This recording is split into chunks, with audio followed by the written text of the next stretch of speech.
Fala galera, Pipo aqui para mais uma aulinha de biologia. Só estou passando para lembrar que os links estão sempre na descrição e espero que vocês tenham aí uma excelente aula. Então, vamos de vídeo.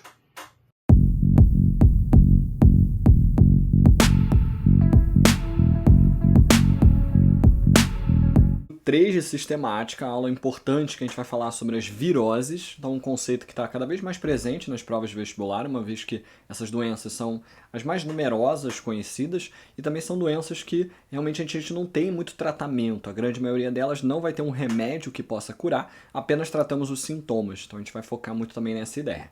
Mas antes da gente começar a falar das viroses propriamente ditas, a gente precisa falar de alguns conceitos importantes, como por exemplo, como classificar as doenças de acordo com o número de casos, ou seja, a classificação epidemiológica dessas doenças. A gente pode classificar ela como endemia ou uma doença endêmica quando ela apresenta um número que é baixo de casos, mas é constante. Ou seja, eu vou sempre ter aqueles casos aparecendo naquela região. Ou seja, toda vez que eu for usar esse termo endêmico, endemia, tem que relacionar com uma região. A gente pode pegar a doença de Chagas, principalmente no nordeste do país. Há casos constantes lá, a gente não vê diminuir por causa da presença do vetor, que é o barbeiro. Então, essa doença vai ser classificada como endêmica, pois ela não tem nenhum surto de casos, não é muitos casos de uma vez só, e sim casos constantes, e vai ser o tradicional de uma região. A epidemia, ela não pode ter casos constantes. Então, uma epidemia é quando a gente tem um surto de casos, muitos casos em pouco tempo, em poucos dias, poucos meses.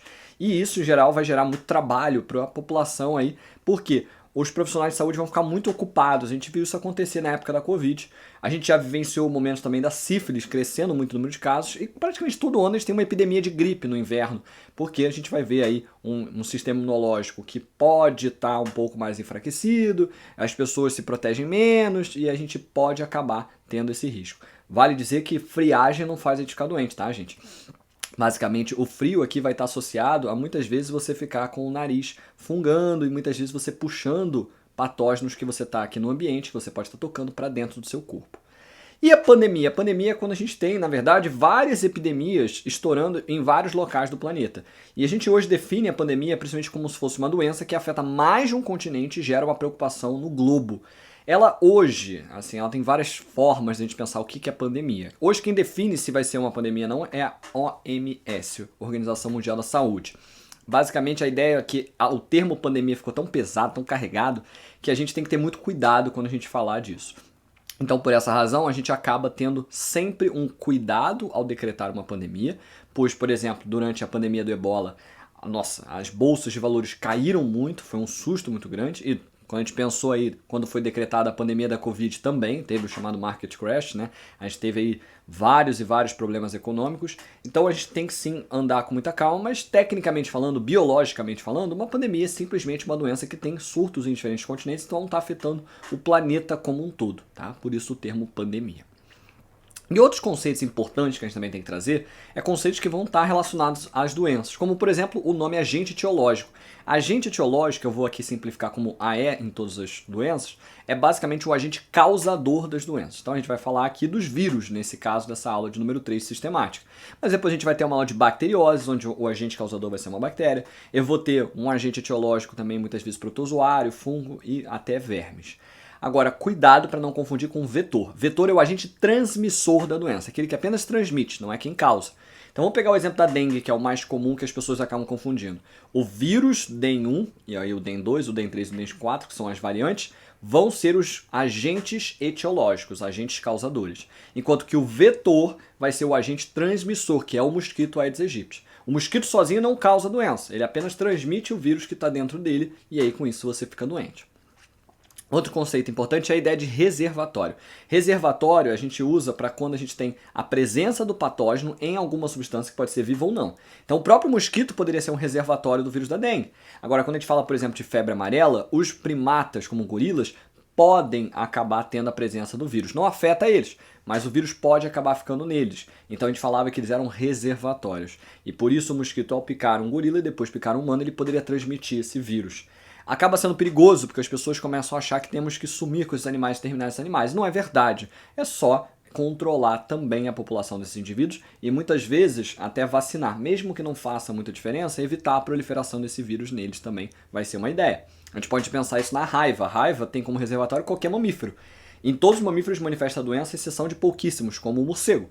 E a gente não tem que exterminar os mamíferos, a gente tem, na verdade, vaciná-los para que a gente acabe não tendo casos em humanos.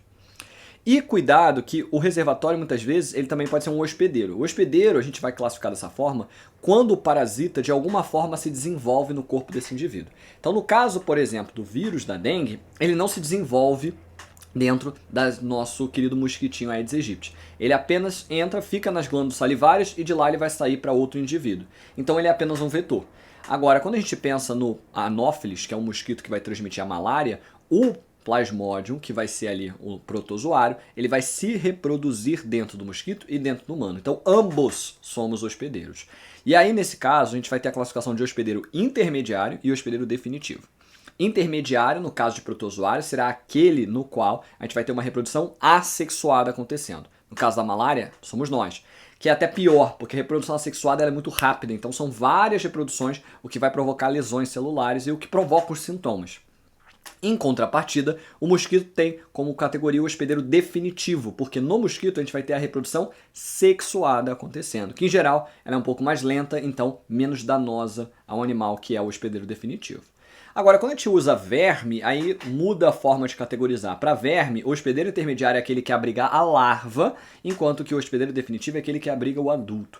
Então, por exemplo, na teníase, a gente tem como definição que a gente é o hospedeiro definitivo, porque a gente tem a tênia adulta se desenvolvendo dentro do nosso intestino, enquanto que o porco, o boi, são hospedeiros intermediários, porque a larva, o cisticerco, se desenvolve lá.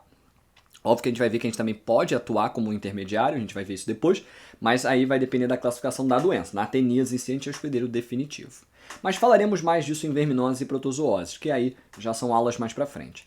E por fim, o termo profilaxia, muito importante vocês conhecerem. Profilaxia vem da ideia de prevenção. Então, quando eu falar profilaxia, é como se prevenir dessa doença, não é como tratar. Profilaxia e tratamento são coisas diferentes, tá? Então, por favor, não confundam esses dois. E vamos lá para as doenças propriamente ditas. Então, começando pela talvez mais simples de todas, que é o resfriado. O resfriado é um tipo de vírus, né? Um tipo de doença, perdão, viral, que é causada por um vírus muito simplesinho, que é o chamado rinovírus. Ele é membro do grupo dos coronavírus, porque então ele é um vírus que tem uma membrana envoltória, como a gente viu na aula 2, e por isso é um vírus que consegue assim se disseminar com muita facilidade. Ele entra com facilidade nas nossas células. A forma de transmissão aqui eu vou tentar sempre simplificar em termos mais médicos, mas eu vou explicar também que tem que ter certo cuidado numa pergunta aí discursiva de FUVEST, de UERJ, tá? Aqui a forma de transmissão ela é respiratório salivar, ou seja, eu estou mostrando que o vírus vai se instalar no trato respiratório e ela passa para outros indivíduos através de gotículas de saliva. Agora, quando você vai botar isso no vestibular, fica muito singelo, fica muito simples, tá? Então, eu prefiro a ideia de contaminação através do contato com gotículas de saliva contaminadas. Por quê? Aqui a gente abre um leque de opções. Pode ser uma saliva que estava na mesa aqui, eu toquei, botei a mão no meu nariz. Pode ser compartilhamento de objetos, como um copo, um garfo, uma colher. Pode ser através de espirro, então a pessoa espirrou em cima da outra e acaba entrando aí pela mucosa da boca, ou pelo olho, pelo nariz. Então tem diferentes formas de você acabar transmitindo, mas todas elas vão através de secreções, como a saliva. Então é muito importante entender o que esse respiratório salivar aqui se aplica, que vai aparecer em várias doenças. Vocês já podem ver aqui como gripe, sarampo, rubéola e muito mais. Agora, vamos para os sintomas, que os sintomas de resfriado e gripe se confundem muito porque são doenças muito parecidas a nível de sintoma, porque afeta o trato respiratório. Então a gente vai ver coriza, que é a presença aí da melequinha, né, que vai ser um excesso de muco, espirros constantes por causa de uma irritação no epitélio nasal, congestão nasal, então entupimento aqui dos seios nasais, e muito mais. No sentido que são sintomas leves, tá? Então muito mais sintomas levezinhos, porque o resfriado é um tipo de doença muito simples. E o vírus, inclusive, é um dos vírus de maior sucesso. Porque o objetivo do vírus, como um bom parasita, não é matar o hospedeiro. O objetivo dele é usar o hospedeiro para depois ele conseguir passar para outros. E isso o vírus, o rinovírus, consegue fazer muito bem, tá? Ele é pouquíssimo letal e altamente contagiante. Por isso que eu falo que ele é realmente o vírus mais bem sucedido. E não estou falando isso eu falando não. Já teve gráficos aí de artigos que comparam essa questão da letalidade e do fato deles serem mais contagiantes. E o resfriado, né, o rinovírus, ganha sempre. Profilaxia nesses casos é a higiene pessoal e o uso de máscaras. O uso de máscara, gente, principalmente se você está resfriado, tá? Então não é necessário todo mundo sair usando máscara todo dia, mas se você por acaso estiver resfriado, o ideal é que você use máscara para você não contaminar outros indivíduos. Agora, Só deixando bem claro, eu vou comentar que essa questão do RNA fita positiva, RNA fita negativa, isso cai muito pouco em vestibular. Mas vale lembrar que a fita positiva é aquela que já pode ser lida, já pode ser usada como RNA mensageiro, tá? Então a ação muitas vezes é um pouco mais rápida, é o caso do resfriado. A gripe vai ser um vírus aí de RNA negativo, conhecido muito pelo seu nome, que é o vírus influenza. Um vírus que é altamente mutagênico, então ele está constantemente mudando e por isso que ele é um grande desafio para a gente. Já tiveram variantes do vírus influenza que são muito letais, como a gente viu no caso da gripe espanhola e como a gente já viu em algumas gripes aviárias, gripes suínas, eles têm uma letalidade mais alta. E tem versões da gripe, variantes, que vão ser muito tranquilas. Em geral, a gente vai classificar em 3 subtipos, A, B ou C, e dentro desses subtipos a gente ainda vai ter as classificações H1N1, H3N5, então são muitas variantes. Como é um vírus que está em constante mudança, inclusive o vírus influenza que está afetando a gripe aqui no Brasil não é o mesmo que deve estar afetando lá na Ásia, porque a gente acaba tendo cepas diferentes se multiplicando, porque depende da passagem interpessoal. Por quê? Porque a forma de transmissão aqui, novamente, é respiratório salivar. Vai ser através de gotículas de saliva contaminada. Em relação aos sintomas, comparado ao resfriado, a única grande diferença que a gente acaba vendo é que pode causar febre, porque já é um vírus um pouquinho mais agressivo na maioria das vezes e isso já vai causar uma febre. Lembrando que a febre é uma resposta natural do corpo, do sistema imune, a gente viu isso lá em histologia, que vai acabar provocando aí uma dificuldade de replicação por parte desses vírus por causa da alta temperatura que poderia desnaturar essas proteínas. Tá? Agora, fora isso, a gente pode sentir uma dor de cabeça a mais, então que é a cefaleia, um cansaço mais extremo, o resfriado dificilmente deixa a gente com fadiga, né, de você não conseguir fazer as coisas. Então tem mas um maior nível de que a gente chama de morbidade, de deixar de cama. Depende, novamente, da variante. Tem variantes que estão até letais, tá? Vale lembrar isso. E a profilaxia, higiene pessoal sempre, né? Então não ficar botando mão na cara, botando mão no olho, porque isso pode acabar transmitindo vírus que estavam em objetos que você tocou. Não acabar lavando as mãos também pode ser arriscado, porque você está lotado de outros patógenos aqui, então você precisa lavar a mão constantemente para manter aí ela bem higienizada e evitar um possível contágio. O uso de máscaras novamente, principalmente pela pessoa que está gripada, não pelas outras. E a vacina anual. Então aqui no Brasil a gente sempre teve vacinas anuais, sempre não, obviamente, desde que a gente criou esse contexto, a gente está sempre fazendo anualmente a vacinação, com foco principalmente em pessoas mais idosas, crianças, pessoas que trabalham em escola e hospitais. São pessoas com maior risco de acabar desenvolvendo a gripe ou com maior risco de acabar morrendo por causa da gripe, no caso dos idosos. E aí, por isso, a gente vai vaciná-los, porque não existe uma necessidade tão grande de vacinar toda a população, a não ser que venha uma variante. Então teve a época da gripe H1N1 e aí todo mundo foi vacinado porque era uma gripe que estava causando aí mais mortes. E aí a gente protege a população como um todo. Agora, seguindo, só deixando bem claro essa imagem que é muito curiosa, tá? Na época que a gente tinha aí máscaras que protegiam o nariz. Muito louco pensar que o pessoal não entendia que podia vir da boca também. A gente passa para o sarampo. O sarampo é uma doença que era muito comum na infância. Hoje a gente não vê muitos casos porque a vacina, tá? Ela está na tríplice viral, que agora já é tetraviral, então ela já protege contra 4 doenças. E por isso a gente conteve bem esse vírus, que é um vírus aí do gene morbilivírus, porque ele deixa a pessoa bem mórbida, deixava ela cansada em casa, de cama. E é um vírus que também tem transmissão respiratório salivar. Agora, basicamente em relação aos sintomas para gripe, um pouco muda, tá? Geralmente uma tosse mais protuberante e principalmente o grande destaque aqui viria para as manchas vermelhas na pele. Agora, o sarampo ele foi um exemplo muito forte de como a vacinação resolve. Então haviam muitos casos, mas desde que a gente teve uma vacinação ligada, né, aí ao poder público, ou seja, uma vacinação gratuita e obrigatória, hoje crianças para a escola pública elas são obrigadas a estarem vacinadas para determinadas vacinas, a gente acaba melhorando muito a situação da cidade e do país, porque a gente acaba tendo todas as crianças quase vacinadas, mesmo pessoas que às vezes são meio contrárias, né, que tem a galera do movimento anti-vacina. Mas se ela quiser matricular o filho na escola, vai precisar vacinar, pelo menos com essas mais básicas. Então é um exemplo aí de sucesso e por isso que ela acaba sendo usada.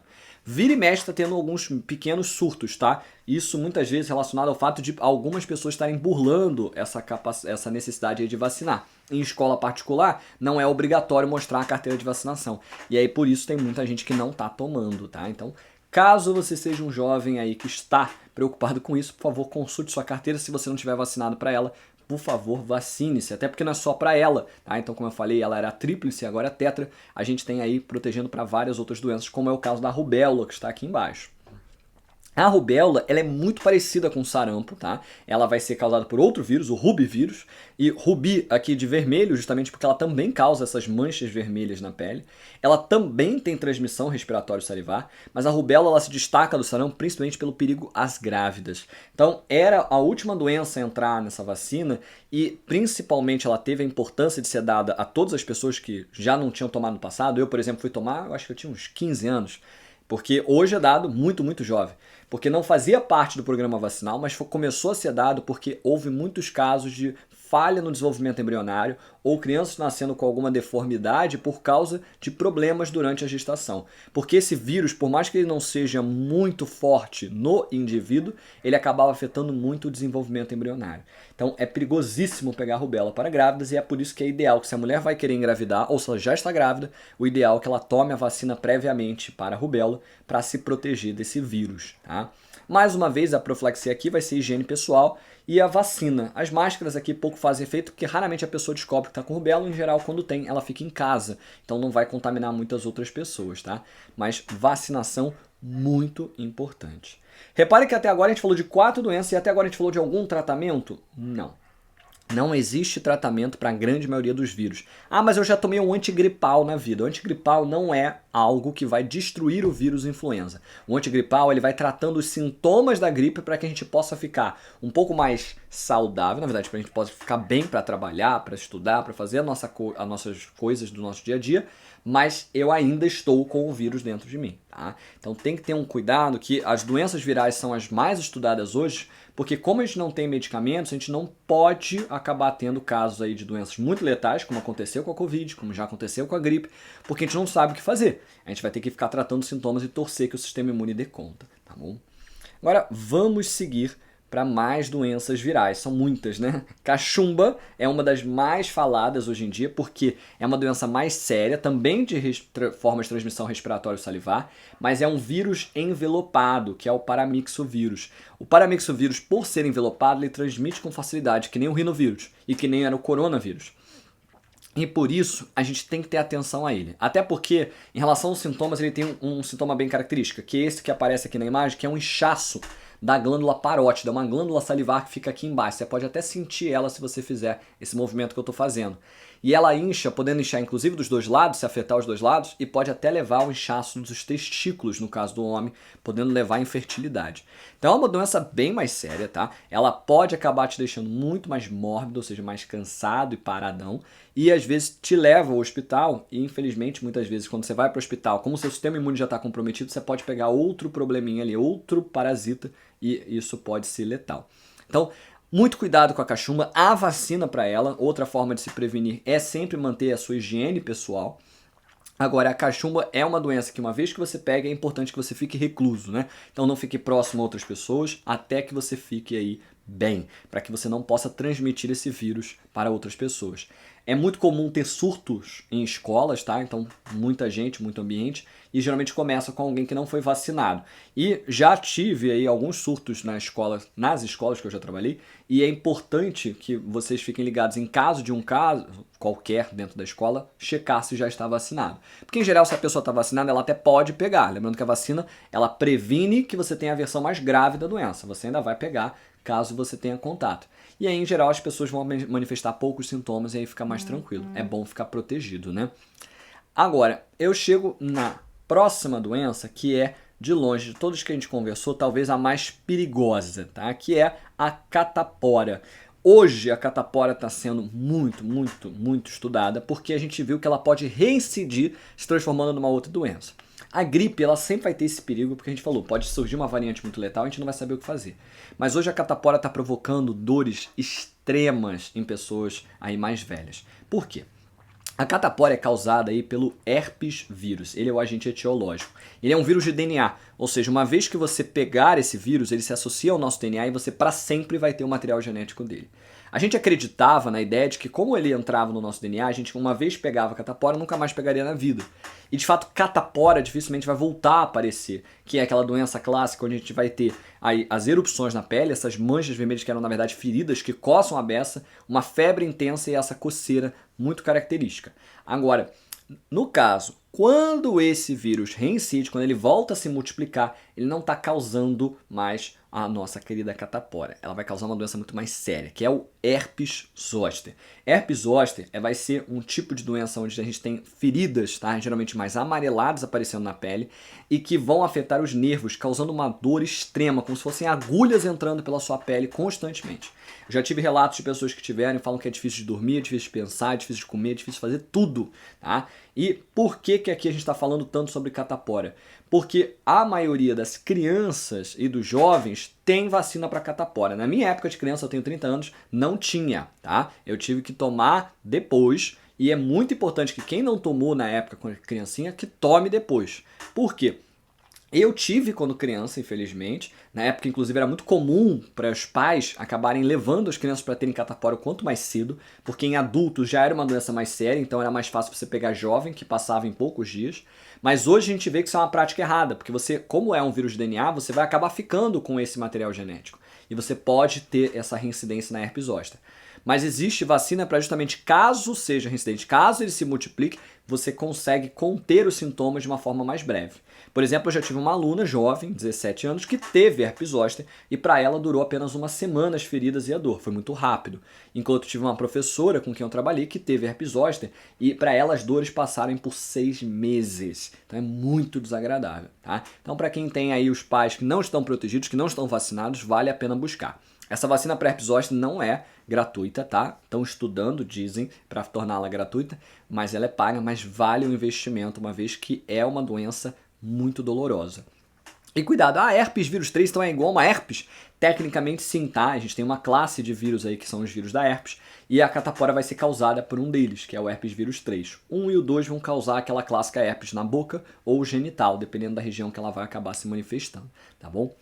E aí por isso, muito cuidado, tomem vacina se não tomaram e higiene pessoal sempre caso você entre em contato com pessoas com manchas vermelhas. Última vez que eu estava viajando, estava no Peru e eu vi um rapazinho que sentou na minha frente cheio de erupção na pele e fiquei apavorado. Mas aí o que eu fiz? Mantive a calma e estava sempre cobrindo o meu rosto e lavando as mãos constantemente para evitar qualquer tipo de contágio.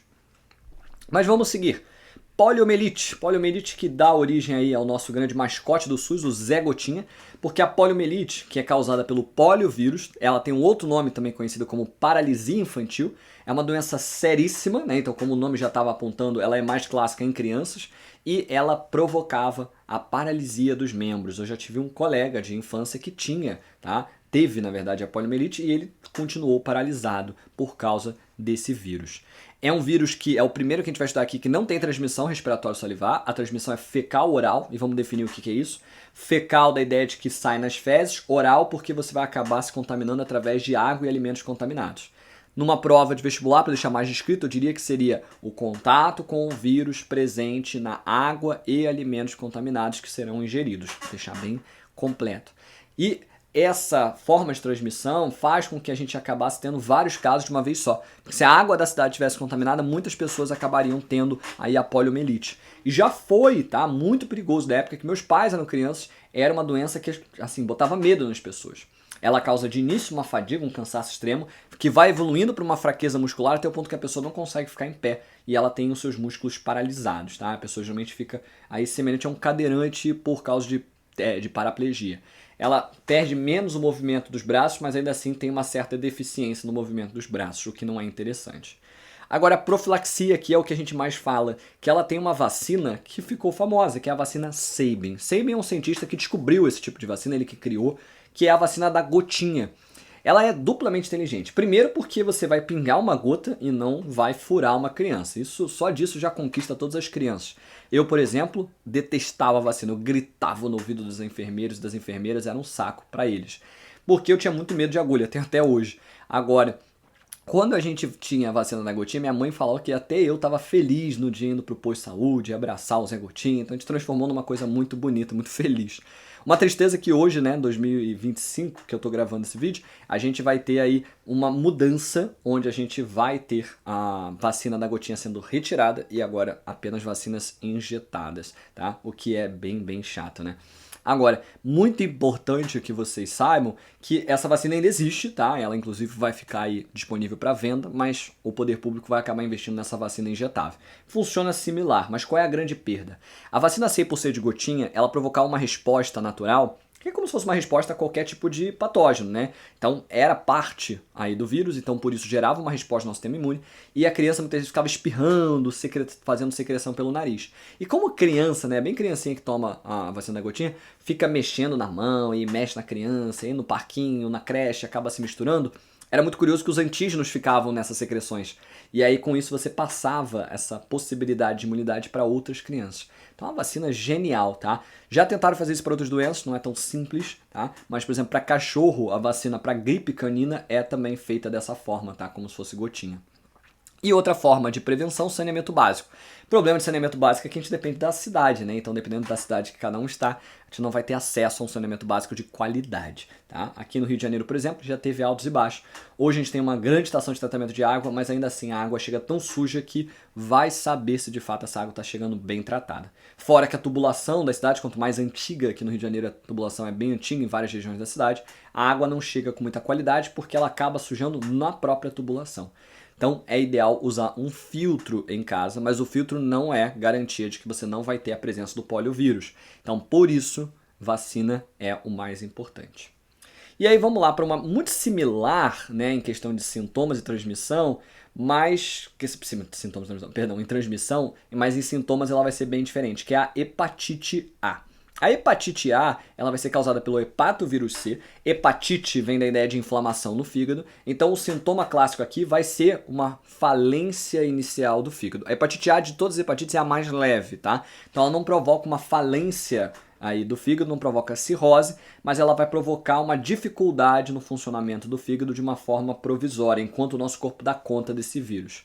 Agora, ele tem transmissão fecal oral, então assim como a gente viu lá na poliomielite, mas ela vai causar principalmente uma febre, que muitas vezes começa baixa, mas ela pode ir aumentando, e uma dor abdominal na região do fígado, e muitas vezes a icterícia, você começa a ficar com a pele, com os olhos, com a unha mais amarelada, indicando que teu fígado não está trabalhando muito bem.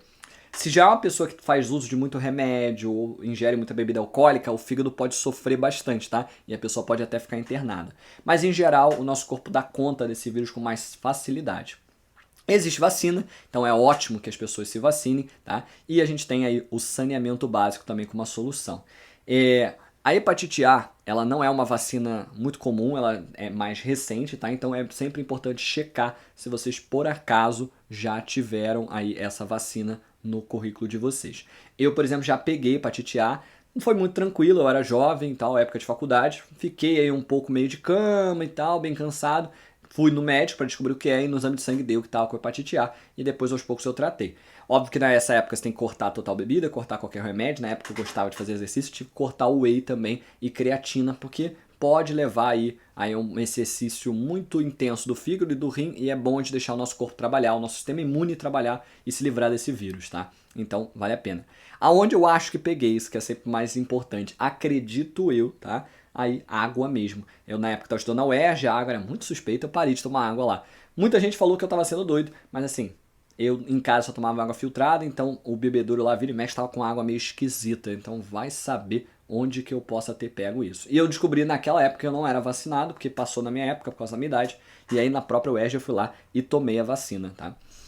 Então fiquem ligados aí com a água que vocês bebem, é muito esquisito. Eu visitei recentemente a Unirio para levar alguns alunos meus lá no anatômico e falam que lá também não pode beber água. Então, prédios públicos, às vezes muito antigos, realmente a tubulação é ruim. E ainda nada contra a água da cidade, o problema é que a tubulação pode acabar tendo a presença ali de patógenos, o que é perigoso.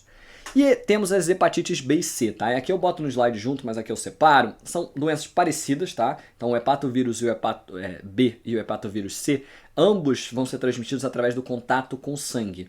Só que o hepatavírus C é mais difícil de passar, então tem que ser uma quantidade razoável de sangue, como por exemplo transfusão de sangue ou contato com seringas contaminadas.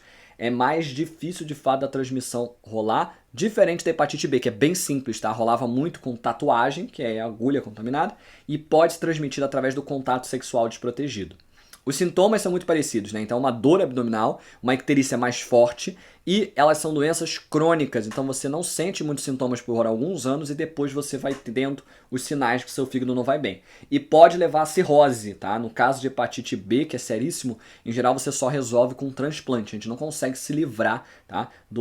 Desse vírus, até porque é um vírus de DNA.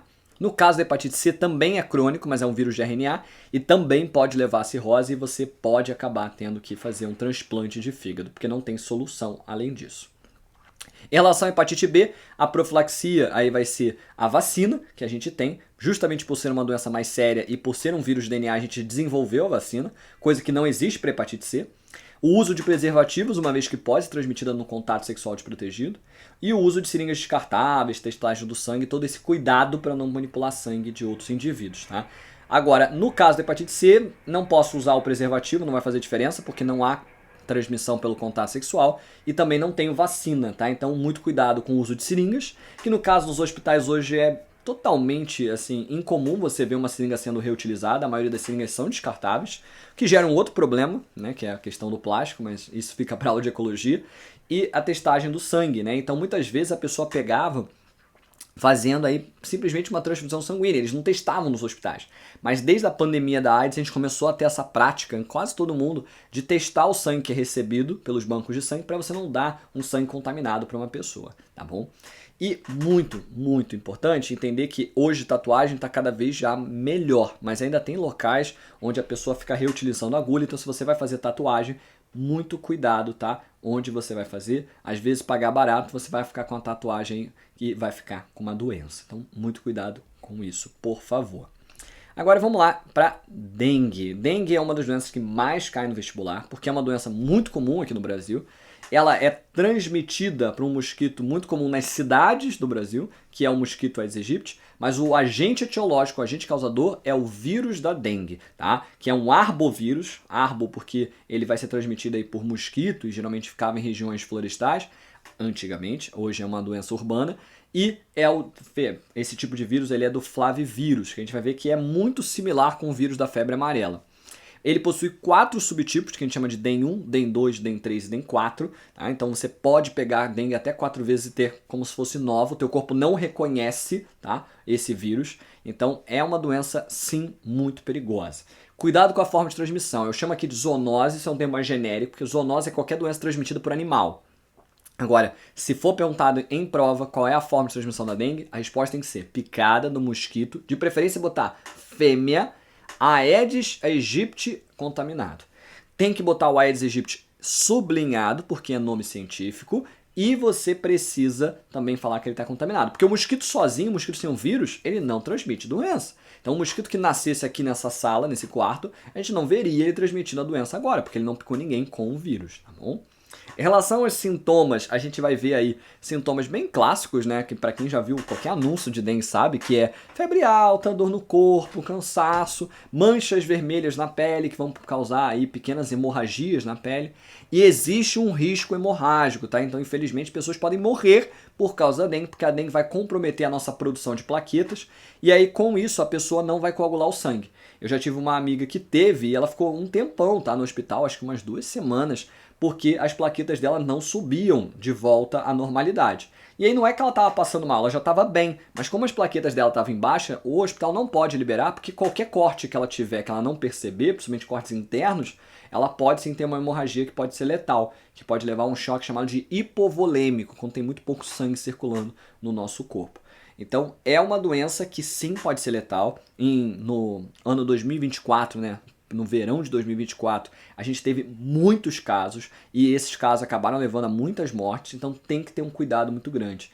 A gente trabalha muito essa ideia aí em biotecnologia, mas é importante que seja dito, numa cidade aqui próxima do Rio de Janeiro, em Niterói, a gente já tem mosquitos transgênicos que não transmitem o vírus da dengue, o que é muito inteligente. Então, enquanto o Rio estava sofrendo com a dengue, Niterói estava bem tranquilo. Tinha mosquito pra caramba, mas não transmitia a dengue, o que é bem inteligente. Então, a gente tem que melhorar esse nosso combate à dengue, porque é um vírus que de vez em quando ele vai sofrendo modificações, não tão mutagênico quanto o vírus influenza, mas ainda assim mutagênico e que pode levar à morte.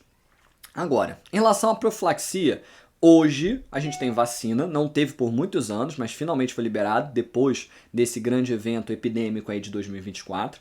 E a forma mais clássica é o combate ao mosquito, o uso de inseticidas como fumacê ou até como aqueles inseticidas dentro de casa, o uso de telas mosquiteiro, o uso de repelente, tá? A identificação de focos de mosquito para depois eliminação dessa água parada. Todo combate ao mosquito aqui vai valer como forma de profilaxia. Cuidado que você não pode simplesmente botar numa prova combate ao mosquito. Você tem que pelo menos citar duas formas aí de combater o mosquito, senão não vale como profilaxia para essa doença. E aí depois, uma doença muito similar a ela é a febre amarela. A febre amarela, ela vai ser um vírus também do mesmo gênero, que é o flavivírus, mas ela tem algumas peculiaridades. Primeiro, em relação à forma de transmissão.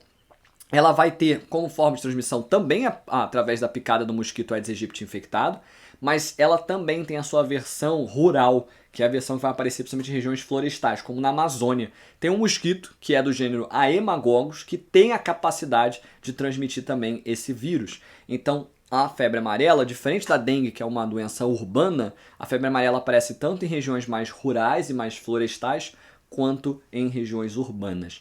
Ela é até mais presente em regiões de floresta, tá? Inclusive, na América Central é uma doença comum, uma doença endêmica. Tanto que você vai viajar para uma Colômbia, para uma Nicarágua da vida, você vai precisar da vacina da febre amarela, porque eles não deixam você entrar sem essa vacina, uma vez que há um risco grande de você desenvolver.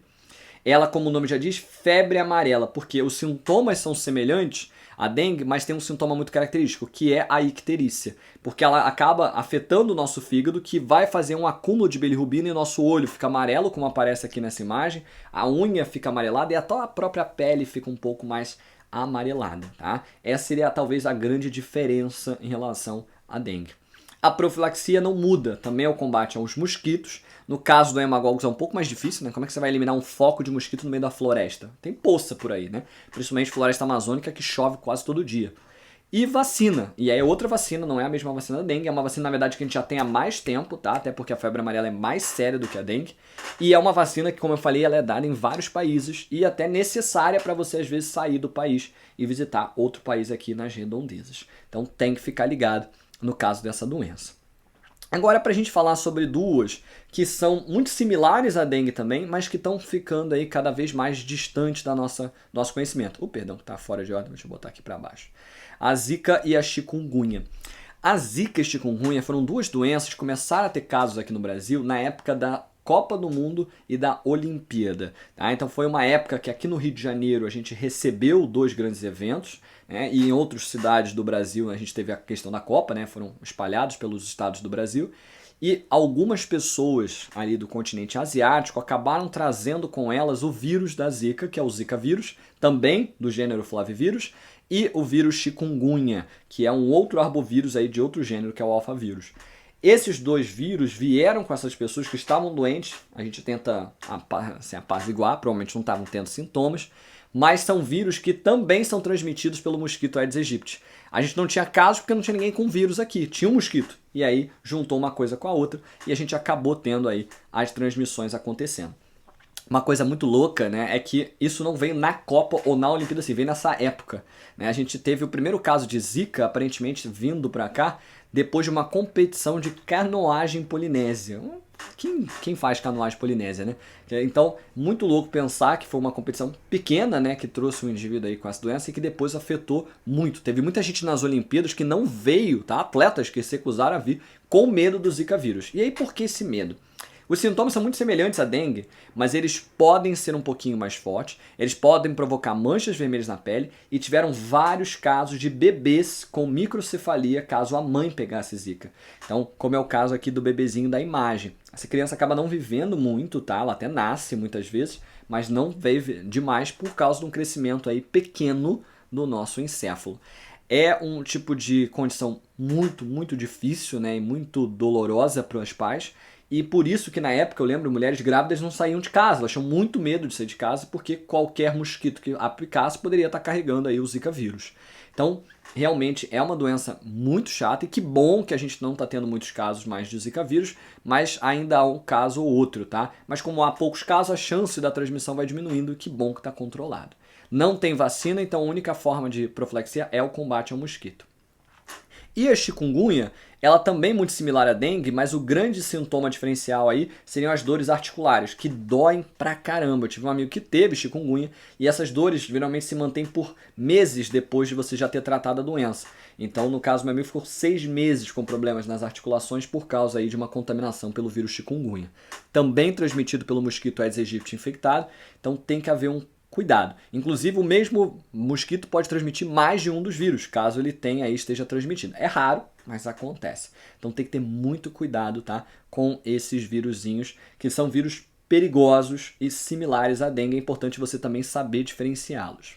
Agora vamos voltar lá para a gente falar da raiva, uma das doenças mais faladas no mundo, porque é uma doença letal, tá? A raiva, ou também chamada de hidrofobia, porque em geral nos sintomas a pessoa fica aí com medo da água, ela é causada pelo Lissa vírus, um dos vírus mais assim perigosos que a gente já viu passar aqui pela Terra.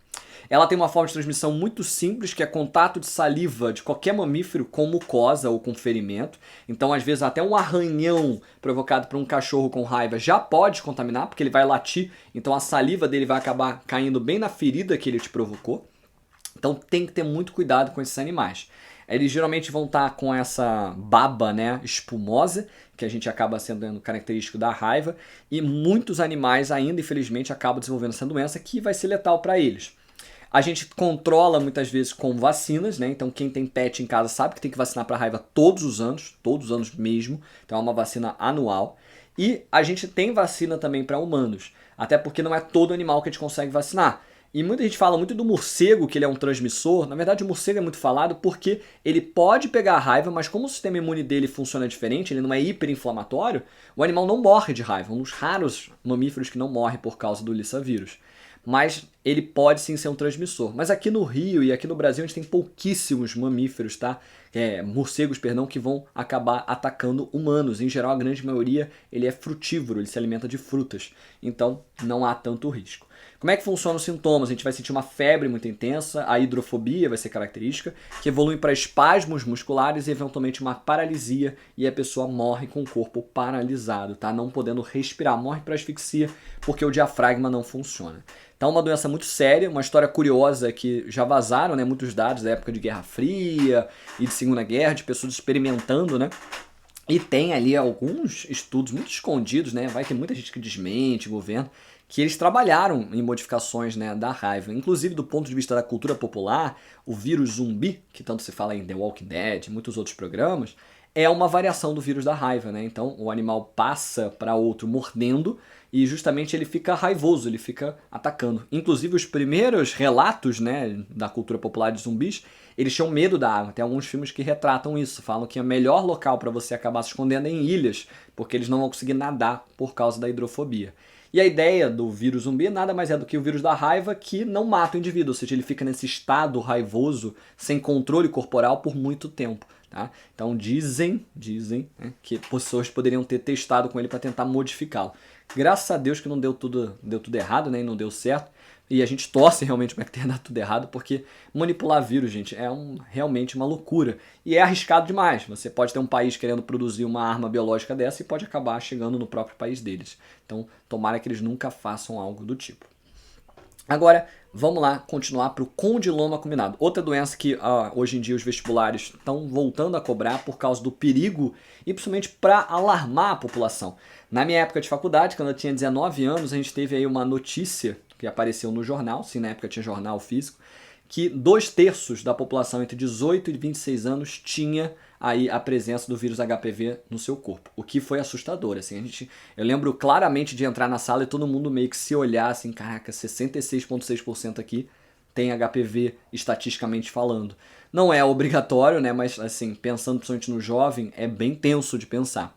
E quem é esse HPV? HPV não é nome de doença, para começo de conversa. O nome da doença é condiloma acuminado, que é o nome dado a essa verruguinha que aparece, característica dessa doença. Mas HPV é o nome do vírus causador, que vem de vírus do papiloma humano. O HPV é um vírus de DNA, uma vez associado você não vai se livrar mais dele, tá? Ele tem uma forma de transmissão sexual e ele causa essas verrugas, esses condilomas, mas isso é apenas a parte tranquila da doença, tá? Então esses vírus, eles estão associados ao desenvolvimento de oncogenes, são genes aí que vão estimular câncer, então eles estão muito associados a 3 tipos de câncer: o câncer de colo de útero, o câncer de pênis e o câncer de ânus. Então são cânceres aí bem complicados, principalmente o câncer de colo de útero, porque é um órgão que é interno, então as mulheres não sabem que estão desenvolvendo aí um câncer de colo de útero e podem acabar morrendo. A gente tem até uma campanha, né, de prevenção a esse câncer e por isso que hoje as crianças estão sendo vacinadas. Na minha época, tá, de jovem, quando eu era criança, não era vacinado. A minha irmã, que é um pouco mais nova do que tem 4 anos a menos, ela recebeu a vacina gratuitamente, mas foi um dos primeiros anos e só meninas na época dela. Depois de quase 10 anos é que eles começaram a vacinar tanto meninos quanto meninas. Por que primeiro meninas? Porque, como eu falei, o mais arriscado é o câncer de colo de útero. Em geral, o homem vai ver a verruga no pênis e vai ver no urologista se deve ou não retirar. Agora, no câncer de colo de útero, você não vê, não é visual. Então, a mulher precisa fazer anualmente aí o exame, que é o Papa Nicolau, que é uma raspagem no colo de útero para ver se há células cancerígenas, tá? Independente de ter HPV ou não, é sempre bom a mulher ficar de olho, tá? Porque é um câncer que, quando não tratado, quando não percebido cedo, ele pode ser, sim, bem letal. Câncer de ânus, a mesma coisa, é outro órgão que a gente não consegue visualizar e por isso é importante sempre fazer exames preventivos, tá? Como eu disse, temos vacina e então hoje qualquer jovem já deve ser vacinado. Para os mais velhos, aí geralmente não vai ser tão recomendada a vacina. Tem alguns médicos que argumentam, alguns artigos apontando a ideia de que como é uma vacina aí de um vírus que você já pode ter contato, não é recomendado, até porque ela não responde bem em adultos, tá? E aí, para isso, qual é a melhor forma de se prevenir? Uso de preservativos sempre, tá? Independente com quem está se relacionando. Costumo brincar em sala que até quem você conhece muitas vezes, porque você nunca conhece 100% uma pessoa. E aí já tiveram muitos casos de doenças sexuais aí de pessoas casadas, né? Então uma das pessoas pulava fora do casamento e acabava transmitindo doença para o parceiro ou para a parceira. Então é uma doença perigosa, tá, gente? Então é importante ficar de olho aí no condiloma acuminado. E falando em doença perigosa e doença de transmissão sexual, não tem uma mais perigosa aí do que a AIDS. A AIDS, que vem de síndrome da imunodeficiência adquirida, tá? Inclusive em Portugal eles chamam de SIDA, porque aí traduziu a sigla. Aqui a gente deixa no inglês, né, que é Acquired Immunodeficiency Syndrome. E a gente também não traduz o nome do vírus, né, que aqui é HIV, que vem de Human Immunodeficiency Virus, ou vírus da imunodeficiência humana. O HIV é um dos vírus assim mais perigosos que a gente já viu passar pela Terra, porque é um retrovírus, a gente viu isso lá na aula 2, né, aula de vírus, em que é um tipo de vírus que é de RNA, mas tem a capacidade de formar um DNA complementar. Então com isso ele consegue fazer o ciclo lisogênico e consegue se implantar no nosso material genético e nunca mais sair. É um vírus traiçoeiro, porque ele é um vírus que vai se associar a um tipo de célula muito importante do nosso corpo, que são os nossos linfócitos TCD4, o linfócito T auxiliar, que é aquele que deve reconhecer os patógenos. Então, por isso que a gente falou aqui 2 vezes de imunodeficiência, que vai ser o principal sintoma. Mas antes vamos falar da forma de transmissão. A forma de transmissão ela é sexual e sanguínea. O que quer dizer isso? Ela vai ser através do contato sexual desprotegido, é assim que você bota no vestibular, ou o contato com sangue contaminado. Como assim contato com sangue contaminado? Pode ser numa transfusão sanguínea, pode ser numa agulha contaminada. Era muito comum, infelizmente, para pessoas aí que faziam uso de drogas injetáveis. Era comum em hospitais que não tinham uma higiene muito grande, tá? E pode ser até através de compartilhamento de objetos simples, tá? Como uma faca, que pode levar a sangramentos, como, por exemplo, uma escova de dente, que tem pessoas que compartilham, mas se você tem gengivite, você tem a contaminação daquela escova de dente. Então tem que ter cuidado. Agora, é muito importante dizer que não dá para passar por beijo, não dá para passar por abraço, tá? Então precisa ficar longe da pessoa que é paciente soropositiva. Mas tem que ter um cuidado grande e é por isso que é muito importante para pessoas, tá, que fazem aí e que são soropositivas, que elas comuniquem os parceiros e parceiras. Para quem gosta aí de vídeos de comédia, né, tem um canal aqui no próprio YouTube, que é o Porta dos Fundos, que cresceu na época que eu era jovem e que fez uma sequência de vídeos contando um pouco uma história aí que traz um humor né? Mas traz muito conhecimento sobre essa questão da AIDS, que é importante que as pessoas que descobrem comuniquem os parceiros para que a gente contenha a transmissão. Porque até hoje não tem nenhum tipo de vacina para esse vírus. E por que não tem? Porque a gente não tem um vírus que é simples, é um vírus que muda com muita facilidade, ele é altamente mutagênico e é um vírus que a gente pouco conhece, que são os retrovírus, tá? E até uma outra chance de risco já aconteceu, médicos e enfermeiros e pessoas da saúde que têm aí questão de pronto atendimento sabem, não se pode tocar em pessoas acidentadas aí na rua, porque o sangue delas pode estar contaminado, se você tiver uma ferida você pode se contaminar. Então em caso desse acidente o importante é ligar para o 90. Agora, em relação aos sintomas, a gente tem o sintoma clássico aí, que vai ser uma febre intermitente, que vai aparecer de vez em quando, a tosse seca, muitas vezes, que também é característica, mas o sintoma mesmo é a imunodeficiência. Então, como esse vírus invade linfócitos TCD4 e quando ele destrói essas células, você fica sem eles. Então, você não identifica outros patógenos. Inclusive, a gente fala que a AIDS não mata, e ela não matava. Ela, na verdade, deixava o sistema imune tão fraco a ponto que qualquer outro patógeno tinha capacidade, de fato, de matar o indivíduo, que a gente chamava de infecções oportunistas. Então, pessoas famosas aí, como, por exemplo, o Freddie Mercury, cantor do Queen, e o Cazuza, né, que era o cantor do Barão Vermelho, eles morrem em decorrência da AIDS, morrem de infecções oportunistas, ambos no caso de tuberculose, que é uma doença bacteriana. Então, tem que haver muito cuidado com essas pessoas porque elas deveriam se proteger mais. Agora, a AIDS surge, gente, a partir de um primata. A gente sabe que era um vírus que invadia primatas. A gente acredita que o primeiro caso vem de algum cuidador de zoológico que lidava com os primatas e que pode ter se contaminado através de, ao cuidar de uma lesão mesmo de um macaco que tinha a AIDS. E a gente viu que ela afetava também humanos e começam-se assim, uma enxurrada de casos. Então a AIDS foi uma pandemia na década de 80, muitas pessoas morreram, inclusive antes da Covid foi a maior pandemia aí dos últimos tempos.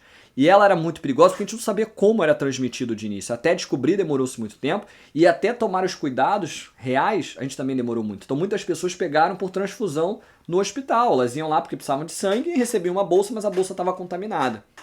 E ela era mais comum, tá, em pessoas homossexuais, dado que o sexo anal ele é mais perigoso para isso, porque há mais contato de sangue. Mas não é a única forma, tá? Então era uma doença que afetava qualquer tipo de pessoa mesmo. E, em geral, se a pessoa pegasse, principalmente na década de 80, que a gente ainda não tinha remédio, era quase um atestado aí de óbito. A pessoa eventualmente pegaria uma infecção oportunista e acabaria morrendo. Para quem nunca viu o filme, vale a pena ver Bohemian Rhapsody, que conta a história aí da banda Queen e conta um pouco mais detalhes aí como foi essa história do Freddie Mercury. Um risco enorme para a época que era pegar esse vírus, o vírus HIV. A profilaxia, ela se mantém sendo o uso de preservativos sempre, como a gente conversou lá para o condiloma combinado. A testagem do sangue doado, que hoje é totalmente feita. Hoje, independente do exame que você vai fazer, eu só quero ver vitamina D3, eu quero ver se eu estou bem. Você vai ter o teste do seu sangue, tanto para vitamina D3, para ver os níveis, quanto para ver se você é soro positivo ou não. É por lei. Ah, mas eu não pedi. Dane-se, você vai receber essa notícia. Até para que você, se você descobrir que você é soro positivo, você comunique os demais. E também o uso de seringas descartáveis, que hoje é padrão em qualquer hospital, né? Aqui é a primeira vez que eu estou botando a aba tratamento, né? Então vejo que aqui a gente tem tratamento. Ainda bem, foi o que reduziu o número de mortes, tá? Porque lá na década de 90 a gente descobre, tá, antirretrovirais, remédios que vão combater o retrovírus. Como que esses remédios funcionam? Eles têm dois grandes tipos. Aí tem um que vai inibir a transcriptase reversa, então impede que o vírus converta o RNA dele em DNA. Isso impede que ele se replique, impede que ele se multiplique. E tem outros que vão inibir a integrase, que é a enzima que pegava o DNA viral e integrava ao DNA do humano. E aí com isso, mais uma vez, o vírus não se multiplica. Hoje em dia, o que a gente faz? A gente faz o uso dos dois combinados. Por isso que a pessoa fala do coquetel antirretroviral. Coquetel não é bebida, não. Coquetel é combinação de mais de um remédio, tá? O primeiro foi uma descoberta assim, absurda, que foi o AZT, porque ele, na verdade, era um produto, né, naturalmente produzido em esponja para combater um vírus de esponja. E aí um cientista resolveu testar para ver se matava o vírus HIV e, coincidentemente, matava, tá? Porque era um retrovírus que causava esse problema em esponja. Então, muito curioso como o estudo da taxonomia ajuda aí, né, a gente descobrir, às vezes, problemas bem distantes. E vale dizer que o vírus HIV ele passa por um período de incubação. O que é isso? Basicamente, o vírus, no início, assim que ele entra no corpo, ele se multiplica muito rápido, o que vai provocar uma queda dos linfócitos TCD4. Ó, veja aqui em vermelho a quantidade de vírus cresce, que tem também um decrescimento dos linfócitos TCD4. Por que a coisa está relacionada aqui? Porque ele faz o ciclo lítico dentro do linfócito TCD4. Então, quando ele, de fato, se multiplica, ele acaba estourando a célula e matando ela. Então, esse gráfico já foi cobrado para vocês explicarem no vestibular. Você teria que dizer que como o vírus se multiplica dentro dessas células, vai haver a morte dessas células. E a gente vai ter, muito importante também, aí uma relação de duração muito prolongada, no caso desse vírus, porque ele faz ciclo lisogênico. Então ele faz ciclo lítico ao entrar no corpo, e por isso há uma multiplicação rápida, há uma pequena queda na imunidade, que muitas vezes a pessoa fala, só fiquei no frio, é nada demais. E depois, por anos ou meses, a pessoa não sente sintomas. Ela fica com a imunidade um pouco mais fraca, mas nada absurdo. E depois de alguns anos é que a gente vai ter um novo gatilho. Então, enquanto anos ou meses esse vírus ficou fazendo apenas ciclo lisogênico, ele volta a fazer ciclo lítico. E aí a quantidade de linfócitos TCD4 vai lá embaixo. E aí a gente vai ter uma possível aí morte por uma infecção oportunista. E isso vai estar atrelado também a uma multiplicação viral muito grande. Então é um vírus traiçoeiro, tá? É muito importante que vocês saibam disso. É um vírus perigoso pra caramba e que, graças a Deus, a gente resolveu com o tratamento, mas não está 100% resolvido. Muitas pessoas ainda têm o diagnóstico hoje. Principalmente porque depois que a gente descobre o tratamento, as pessoas começaram a dormir no ponto em relação ao uso de preservativo. Como jovens, é importante sempre usar o preservativo, tá bom? Aí vamos lá para SARS e COVID, tá? A SARS e a COVID aqui são doenças que são muito próximas, por isso que eu coloco elas juntas, mas elas não são a mesma doença. Inclusive SARS ficou conhecida como nome de doença, mas é um sintoma, tá? SARS vem de Síndrome Aguda Respiratória Severa, tá? E essa ideia de SARS é justamente uma dificuldade respiratória muito grande que você tem que resolver com um ventilador mecânico, ou seja, você tem que ajudar a pessoa a respirar. A doença ficou famosa com esse nome porque esse era o sintoma característico. E aí que doença foi essa? Uma doença causada por um vírus da família dos coronavírus chamado de SARS-CoV-1.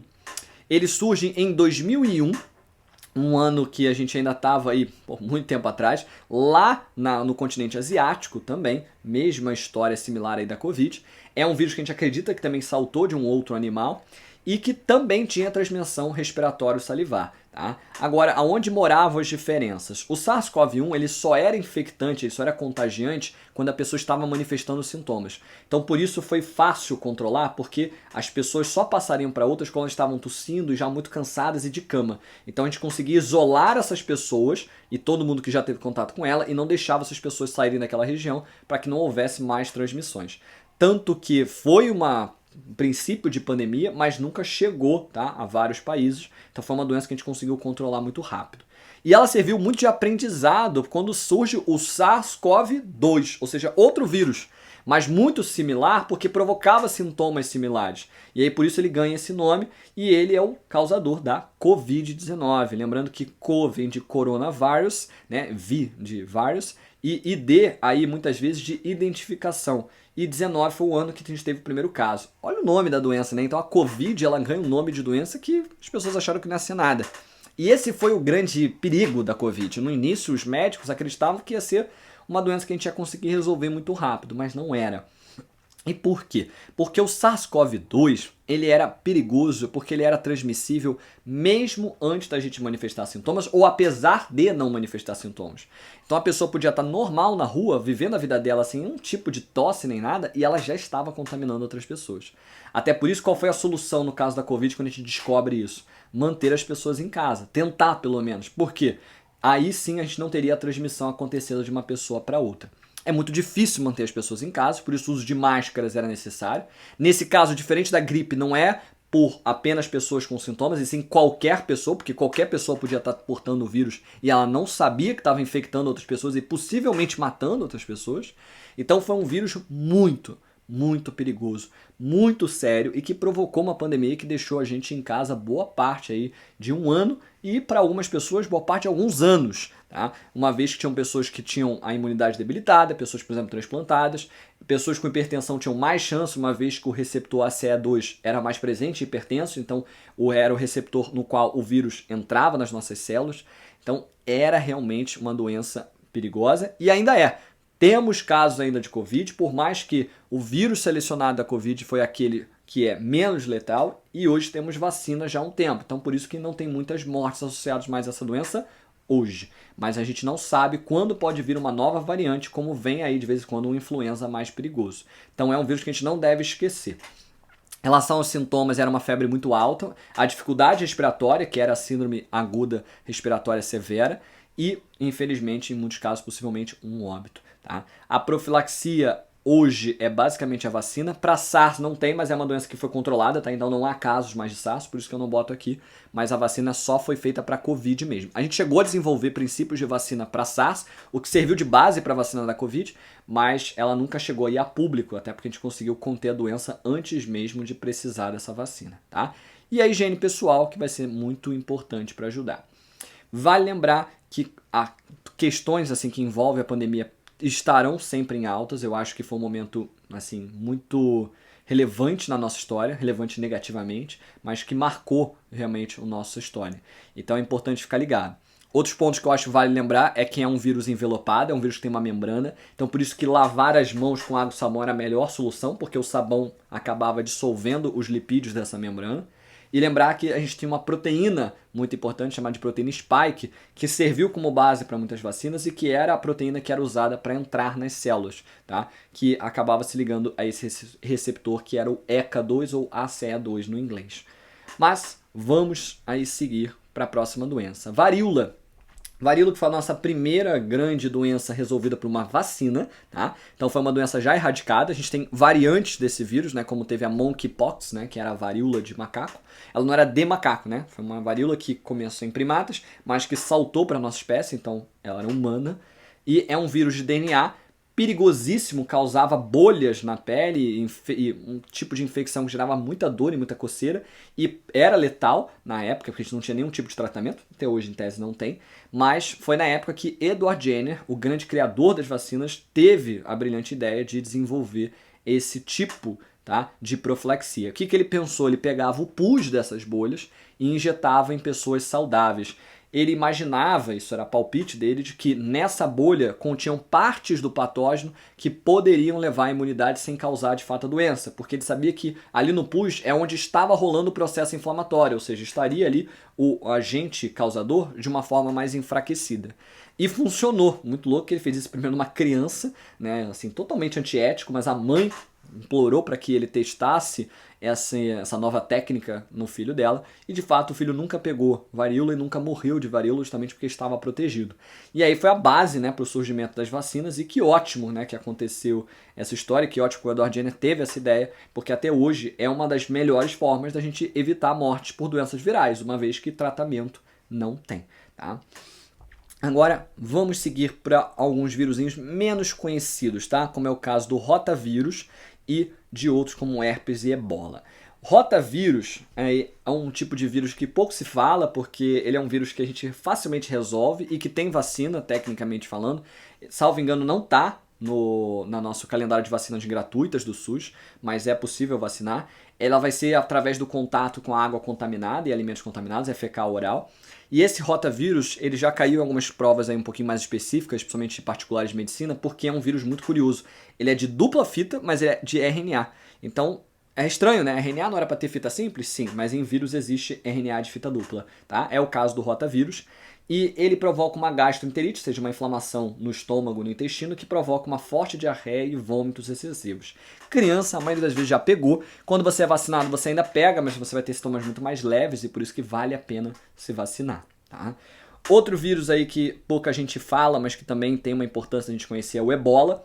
O ebola vírus é um vírus perigosíssimo, altamente letal, tá? Que tem forma de transmissão aí através do contato com sangue e tecidos contaminados.